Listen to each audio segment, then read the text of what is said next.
Sakhi, the house of Kanchi weaves, Telangana, Andhra Pradesh. నమస్తే రమగారు. నమస్తే జయ. రమగారు, మనము దసరా స్పెషల్ ఏ రోజుకి ఆ రోజుకి సంబంధించిన వీడియోస్ చేస్తూ ఉన్నాము. మొదటి రోజు పాడ్యమి రోజు, ఈ రోజు అనుసరించాల్సిన విధి విధానాలు ఏంటండి? అమ్మవారిని ఈ రోజున బాలా త్రిపుర సుందరి అవతారంలో వెలయిస్తారు. బాలా త్రిపుర సుందరి అంటే 9 ఏళ్ల బాలిక స్వరూపంలో ఉన్న అమ్మవారు. ఈ రోజున ఈ వెలయించడంతో పాటుగా ఇవాళ నుంచి మనం దసరా పూజలు మొదలు పెడతాము. నవరాత్రులు అంటే పొద్దున్నే కలశం పెట్టుకోవటం, ముందే ఇల్లు శుభ్రాలు అవి చేసుకుంటాం, చక్కగా మామిడి తోరణాలు కట్టడం, వాకిళ్ళకి గుమ్మాలకి పసుపు రాసి బొట్టు పెట్టుకోవడం, తులసమ్మకి కాస్త పసుపు రాసి బొట్టు పెట్టి ఒక దీపారాధన చేసుకోవటం, తర్వాత కలశం పెట్టదలుచుకున్న వాళ్ళు కలశ స్థాపన ఉదయం చేసుకుంటాం. కలశం పెట్టడము, అఖండం పెట్టదలుచుకుంటే అఖండం కూడా ఒక చిన్న మంచి మూకుడు, పెద్ద సైజు మూకుడు తీసుకోవటం, దానికి పెద్ద ఒత్తి, దానికి సరిపడా కొంచెం లోపల 2-3 చుట్లు వచ్చి పైకి ఒత్తి వచ్చేలాగా పెట్టుకోవాలి. కరెక్ట్ గా వేసామనుకో ఒత్తి ఇదైపోతుంది కదా, కొడి తీసిన కొద్దీ ఒత్తి చిన్నదైపోతుంది. అట్లా కాకుండా మెలిపెట్టిన ఒత్తిని ఒక 2 రౌండ్లు లోపల నూనెలో ఉండాలి, ఒక్కొక్కస పైకి రావాలి. మనం ఇది తీస్తున్న కొద్దికి సరిపోతుంది అనమాట. తర్వాత మా మూకుడులో చక్కగా నిండుగా ఆజ్యం పోస్తారు. మీరు నెయ్యి పోయదలుచుకున్నారో నూనె పోయదలుచుకున్నారో మీ విధానం పోసుకోవటము. వెలిగించి ఒక చోట కదలకుండా జాగ్రత్తగా రక్షించగలిగే ప్రదేశంలో, చిన్నపిల్లలు ఉండకూడదు, గాలి తగలకూడదు, ఇతరత్ర నడిచే వాళ్ళ బట్టలు రెపరెపలు వస్త్రాలు తగలటము లాంటివి జరగకూడదు. అట్లా చక్కగా మంచి ఏర్పాటుగా ఒక చోట అఖండం వెలిగించి పెట్టుకోవటం, అఖండం పెట్టడము. తర్వాత ఈ కలశ స్థాపన చేసుకోవటము. ఒక వినాయకుడిని పెట్టుకుని చిన్న పసుపు గణపతిని చేసి వినాయకుడిని ఆవాహన చేసి తర్వాత విసర్జన కూడా చేసి పక్కకు పెట్టుకోవటం.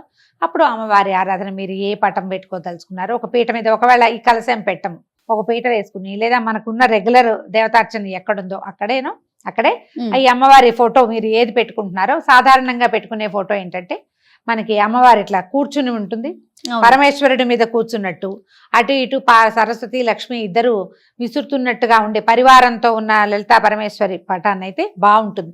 మొత్తం అన్ని అవతారాలకి మనకి ఈ ఫోటో సరిపోతుంది. ఈ ప్రతిమ విశేషం ఏదుందో ఫోటో కానీ ఇంకో చిన్న ప్రతిమ కానీ పెట్టుకోవటం. తర్వాత అన్ని పువ్వులు అన్ని సిద్ధం చేసుకోవటం. ఏ రంగు వస్త్రాలు వేస్తాం రమ్మగారు? సాధారణంగా పింక్ మనం వేసుకున్న లాంటివి మంచిది.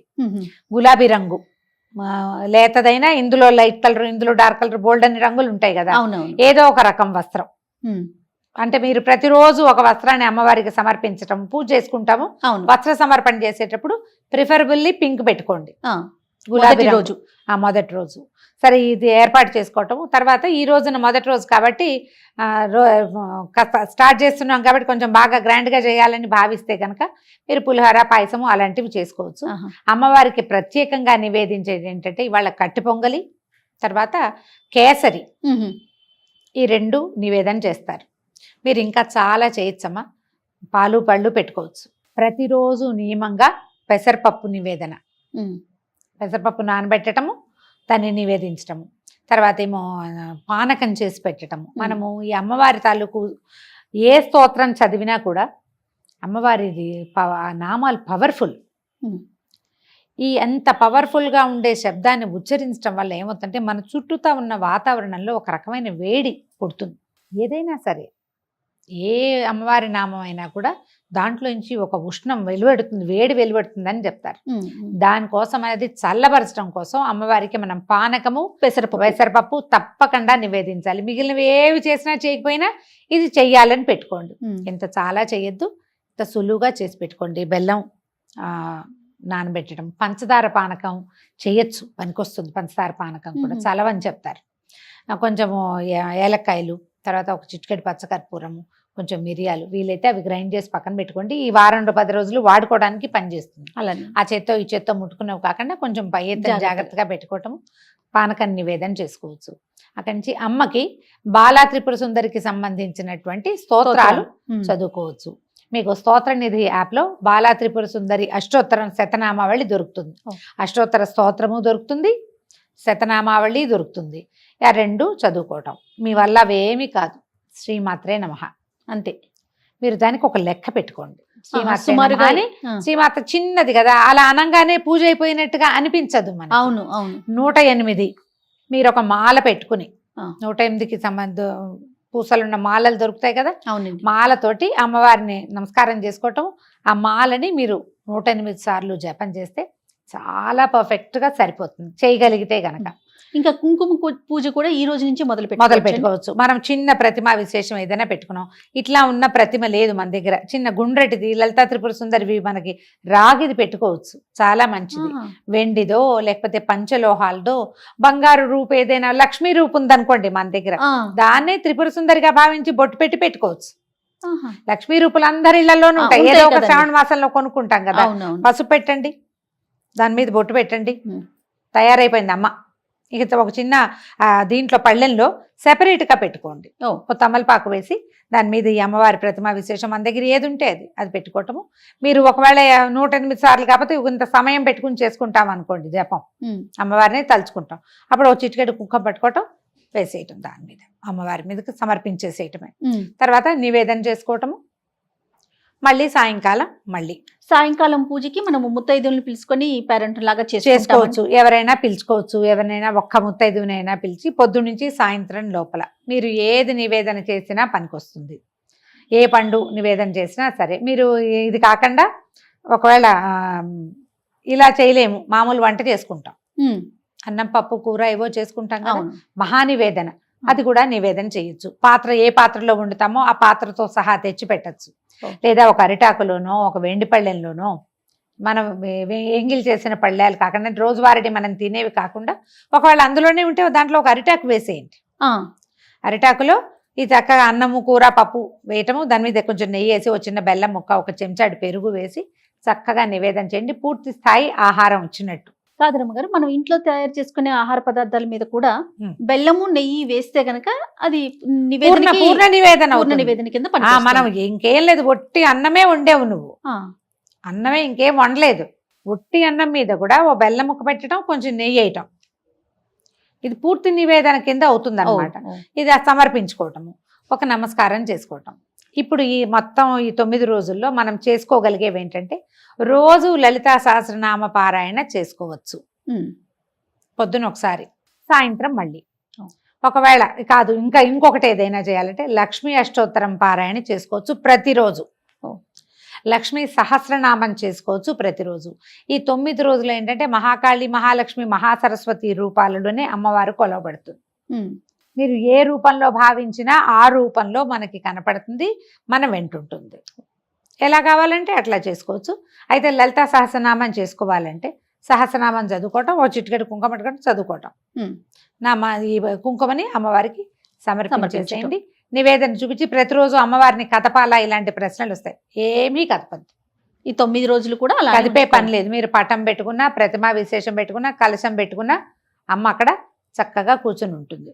మనకి లలితా సహస్రనామంలో బాలా త్రిపుర సుందరి ప్రస్తావన చాలా క్లియర్గా చక్కగా స్పష్టంగా కనపడుతుంది. లలితా సహస్రనామాలు చూసుకుంటే మనం సహస్రనామం మనకి ఎట్లా నడుస్తుందంటే, అమ్మవారి సౌందర్య వర్ణన చేసిన తర్వాత భండాసుర వధ కోసం ఉద్యుక్తురాలే అమ్మ వెళ్ళినట్టుగా కనిపిస్తుంది. మొదటి రోజు అండి, అసలు మనకి లలితా సహస్రనామాల్లో అదే కనిపిస్తుంది. అదే మొదటి రోజునే బయలుదేరింది అనుకుందాం. ఈ బయలుదేరినప్పుడు ఆవిడ ఎలా వెళ్ళింది, ఎక్కడి నుంచి వచ్చాడు ఈ భండాసురుడు? పరమేశ్వరుడు మన్మథుడిని దహించినప్పుడు అదొక బూడిది కుప్ప అయిపోయాడట. మన్మథుడు బూడిది కుప్ప అయిపోయేసరికల్లా ఆవిడ రతీదేవి శోకించింది. అయ్యో, నీకు వివాహం చేసి నీ వల్ల సంతానం పొందాలి, సంతానం వల్ల తారకాసుర సంహారం జరగాలని ఇంత పని చేస్తే మన్మథుడినే భగ్నం చేశాడే భగవంతుడు. శివుడు ఏం చేశాడు, మన్మథుడినే భగ్నం చేశాడు కదా. ఇలా అయ్యిందని ఆవిడ దుఃఖిస్తే అమ్మవారు ఆమెకి ఏం చెప్పింది, ఏం పర్వాలేదు, నీకు కనిపిస్తాడు, అనంగుడుగా ఉంటాడు, శరీరం లేకపోయినా వాడు ఉంటాడు, అతను మన్మథుడు ఉంటాడు, నీ వరకు రతీదేవికి మాత్రం సాకారంగా కనపడతాడట అని చెప్పి వరం ఇచ్చింది. అయితే ఈ బూడిద కుప్పలా పడిపోయింది కదా, ఈ కుప్పలా పడిపోయిన బూడిదని ఈ పరమేశ్వరుడి యొక్క వెనకాల ఉంటారు కదా శివగణాలు, ఆ గణాలలో ఒకడు దాన్ని ఇట్లా ప్రతిమలాగా చేసాడు, ఒక బొమ్మ చేశాడట ఆ బూడిదతోటి. అప్పుడు అయ్యో అన్నారు, భండ భండ అన్నారు, ఇదేమిటి అని. ఆ భండు ఆ బూడిదతోటి తయారు చేయబడిన వాడు ఒక రాక్షసుడుగా మారాడు. శివుని దాంతో చేసిన వాడు శివుడు కాల్చిన బూడిద మన్మథుడి బూడిదే అది. కానీ మన్మథుడికి శరీరం వచ్చేసి ఇది అవశేషం కదా, ఈ అందుకని బూడిదలో చేతులు పెట్టి ఆడకూడదు అలాంటివి చెప్తారు కదా పెద్దవాళ్ళు. ఎందుకు ఈ భండాసురుణ్ణి సంహరించడానికి లలితా త్రిపుర సుందరి తన సైన్యంతో సహా వచ్చింది. అందులోనే మనకి వారాహి వాళ్ళందరి స్వరూపాలు కనపడతాయి. లలితలో కనిపిస్తుంది ప్రత్యేకంగా.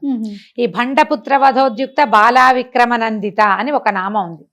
భండు యొక్క కుమారుణ్ణి సంహరించింది అమ్మవారు. ఏది కుమారి రూపంలో. బాల విక్రమనందిత అని చెప్తారు. బాల యొక్క విక్రమాన్ని చూసి సంతోషించింది అమ్మవారు. అమ్మవారి పుత్రికగా చెప్తారు ఈ బాలా త్రిపుర సుందరిని. మనం ఏమనుకుంటే ఆమె యొక్క బాలికా రూపం అనుకుంటాము. ఇట్లా చూపిస్తారు. మనం ఎట్లాగైనా చేయొచ్చు. ఓకే. అయితే ఈ రూపాన్ని మనం ఎట్లా ఆలోచించాలి? ఒక 9 సంవత్సరాల చిన్న కన్యకా స్వరూపం. మనకి ఫోటోలు కూడా కనిపిస్తాయి. చక్కగా పట్టుకుని వస్త్రాలు అవి చాలా ముచ్చటగా ఉండి లంగా జాకెట్ వేసుకుని జడ ముందుకు వేసుకుని ఉన్న బాలా స్వరూపం ఎంత అత్యద్భుతంగా ఉంటుందో. అవును. అమ్మవారి యొక్క ప్రార్థనా శ్లోకం ఏదైనా ఒకటి తీసుకుని బాల చదువుకోవచ్చు.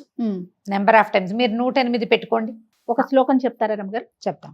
అరుణ కిరణ జాలై రంజితా సావకాశ విధృత జపవటీకా పుస్తకా భీతిహస్త ఇతర కరవరాఢ్య ఫుల్ల కల్హార సంస్థ నివసతు హృది బాల నిత్య కళ్యాణశీల. ఇది ఒక శ్లోకం. ఇందులో ఇంకొకటి ఉంది. మాలాశ్రుని పుస్తక పాశహస్తాం బాలాంబికాం శ్రీలలితా కుమారీం కుమార కామేశ్వర కేళిలోలాం నమామి గౌరీం నవవర్ష కన్యాం. శ్లోకంలోనే నమామి గౌరీం నవవర్ష కన్యా, 9 ఏళ్ల కన్యకా స్వరూపంలో ఉండి కామేశ్వర కేళిలోల, కామేశ్వరుడితోటి ఆడుకునేందుకు సంతోషించేటువంటి అమ్మని నేను కొలుస్తాను. శ్లోకంలోనే చెప్పబడింది. ఈ 9 ఏళ్ల కన్యకా స్వరూపంలో ఉన్నటువంటి బాలని ఈ తొలి రోజున మనం అర్చన చేస్తాం. మీరు ఇదంతా చెయ్యం. ఒట్టి నమస్కారం, దీపారాధన చేయండి, పంచోపచారాలు చేయండి, దీప ధూప నైవేద్యాలు అంతే. మధ్యలో గంధ పరికల్పన, పుష్పం కానీ గంధం కానీ పరికల్పన చేయండి. పువ్వులు పెట్టండి. పువ్వులు పెట్టడం, దీపం ధూపం నైవేద్యం, నమస్కారం. ఆ నమస్కారంతో ఏదైనా ఒక్క ప్రార్థనా శ్లోకం. ఈ ప్రార్థనా శ్లోకం నేను చెప్పింది వివరంగానే వినపడుతుంది కాబట్టి ఇదే మీరు 11 సార్లు, 21 సార్లు, 40 సార్లు లేదా 108 సార్లు చక్కగా సాకల్యంగా చదువుకోవచ్చు. మంచి ప్రార్థనా శ్లోకం. ఈ శ్లోకాన్ని నేను ఎక్కడి నుంచి తెచ్చానంటే వేములవాడ రాజరాజేశ్వర స్వామి దేవస్థానంలో ఒక గోడ మీద శిలాఫలకం మీద ఉన్నాయి ఈ 2. ఓహో. నేను ఎప్పుడో వేములవాడ వెళ్ళినప్పుడు అది కనపడేసరి కదా అది తెచ్చుకున్నాను నేను. అదే నాకు విడిగా ఎక్కడ పుస్తకాల్లో ఇవి కనిపించలేదు. మీకు ఎక్కడైనా దొరికితే అది చదువుకోండి. స్తోత్రనిధి యాప్లో బాలాంబికది మనకి అష్టోత్తరం దొరుకుతుంది. అష్టోత్తర శతనామావళి చెప్పుకోండి, పువ్వులు సమర్పించండి, నమస్కారం చేసుకోండి. సాయంకాలం ఇదే మనం రిపీట్ చేస్తాం. ఉదయం ఒట్టిగా నమస్కారం చేసుకుని లలితా సహస్రం ఏదో చదువుకుంటే సాయంత్రం ఈ విశేష సేవ ఉంది కదా, ఏదైతే మనం బాలాంబికకి చేసుకుంటామో అది చేసుకుని నమస్కారం చేసుకోవటమే. మళ్ళీ రేపొద్దున ఇంకొక దేవతామూర్తిని అర్చన చేసుకుంటాం. సంతోషం గారు. నమస్తే. నమస్తే. Anchors Jewelry courtesy by Mukunda Jewelries.